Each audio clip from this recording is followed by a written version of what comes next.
Oi, estamos juntos novamente, tá? Agora para a nossa aula de história, com a contagem do tempo e os sujeitos da história, tá certo? Vamos seguir. A contagem do tempo. Vamos. Na antiguidade, marcava-se o tempo observando a natureza, o dia e a noite, as fases da lua e as estações de ano. Vamos lá novamente? Na antiguidade, marcava-se o tempo observando a natureza, dia e a noite, as fases da lua e as estações do ano, né? Primeiramente, as pessoas, né, mas naquele tempo, marcava-se o tempo e a hora com esses três aí, né? O dia e a noite, as fases da lua e as estações do ano, tá bom? Os egípcios que viviam na África, às margens do rio Nilo, há milhares de anos, organizaram o calendário agrícola de acordo com as cheias do rio, tá certo? Quando queremos organizar a nossa vida, né, usamos o calendário. Ele nos ajuda a marcar os dias, meses e o ano, tá bom? Usamos a data, dia, mês e ano para situar um fato no tempo ou identificar o século em que ocorreu esse fato. Então, usamos a data, dia, mês e ano para situar o fato no tempo ou identificar o século em que ocorreu esse fato. Os anos são numerados em algarismos árabicos, não é? E os séculos geralmente em algarismos romanos. Não esqueça, os anos são numerados em algarismos árabicos e os séculos geralmente em algarismo romano. Vamos aqui o exemplo, ó. A proclamação da República foi decretada no dia 15 de novembro de 1889, no século XIX. Então, tem aí os números, né, do algarismo e tem também os números romanos, né? Então, a proclamação da República foi decretada no dia 15 de novembro de 1889, no século XIX, né, que é romano, né? Algarismo romano. Quando queremos organizar a nossa vida, utilizamos o calendário, não se esqueçam, né? O nascimento de Jesus Cristo é um acontecimento de grande importância para os cristãos, né? Pois marca o começo da era cristã. Olha, o nascimento de Jesus Cristo é um acontecimento de grande importância para os cristãos, pois marca o começo da era cristã. Você sabia? Década, séculos e milênios são medidas que usamos para períodos mais longos.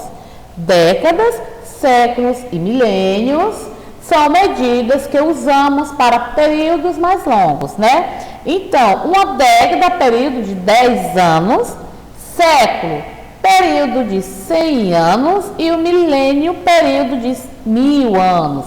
Décadas, 10 anos, séculos, 100 anos e milênio, 1000 anos, tá bom? Vamos agora para os sujeitos da história.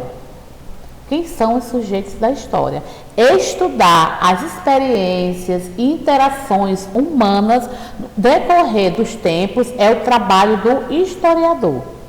Então, o que é que eles fazem? Estudar as experiências e interações humanas no decorrer dos tempos é o trabalho do historiador. Esse objeto de estudo é resultado de ações de todas as pessoas, ou seja, todo mundo faz parte da história, tá? Todo mundo faz parte da história.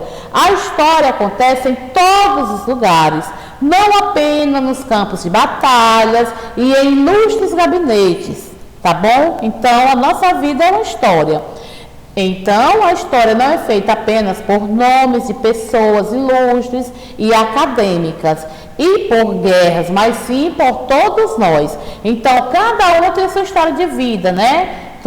A sua história particular. todos nós temos uma história, não é mesmo? Fontes históricas. Por muito tempo, até o início do século XX, apenas textos escritos oficiais e autenticados por algum governo ou autoridade eram consideradas fonte histórica. Então, fonte histórica é tudo que pode servir como fonte de informação para a reconstrução de fatos históricos. Tudo que serve como fonte de informação para a reconstrução de fatos históricos, né, é chamado de quê? Fonte histórica.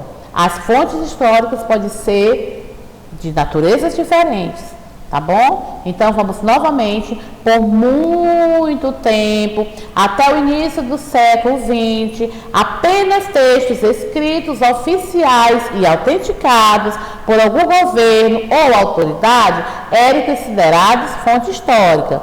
Então, fonte histórica é tudo que pode servir como fonte de informação para a reconstrução de fatos históricos. Tudo que serve como fonte de informação para a reconstrução de fatos históricos é chamado de fonte histórica. As fontes históricas podem ser de naturezas diferentes, né? Vamos entender. Olha, tipos de documentos históricos. Vamos ver aí alguns. Olha, tipos de documentos históricos. Documentos escritos. Olha aí, né? O livro aí, bem antigo, né? Livros, esses são os documentos escritos. Pode ser livros, revistas, bilhetes, narrativas pessoais, livros com lendas, orações, inscrições em diversos objetos, tá bom? Enfim, qualquer registro grafado por alguém pode ser considerado uma fonte escrita, né? Já está dizendo, documento escrito, tudo ali que é escrito, tá certo? Aqui, documentos não escritos. Esse tipo de fonte corresponde a iconográficos e ilustrações. Iconográficos quer dizer ilustrações materiais orais, mais precisamente imagens, como os desenhos, mapas, pinturas, esculturas, fotografias, cartazes, enfim, qualquer objeto que possa ser estudado e não tenha forma de uma fonte escrita, né? Olha aí, estamos vendo aqui as imagens, não é mesmo? São imagens, mas que não tem nada escrito, tá certo? Documentos arquitetônicos. Olha aí, vamos ver o que são documentos arquitetônicos, tá? São construções, casas, prédios, igrejas, estações de trem, pontes e muito mais. Qualquer construção que possa ser estudada para descobrir fatos sobre o passado, tá certo? E com o que nós acabamos de ler juntos, vamos fazer a atividade de casa da página 18, as questões 1 e 2, página 19, todinha, tá? E na página 23, as questões 1 e 2. Na página 24, a questão 8. E na página 25, a 25 todinha. Tá certo? Beijos. Até logo. Tchau.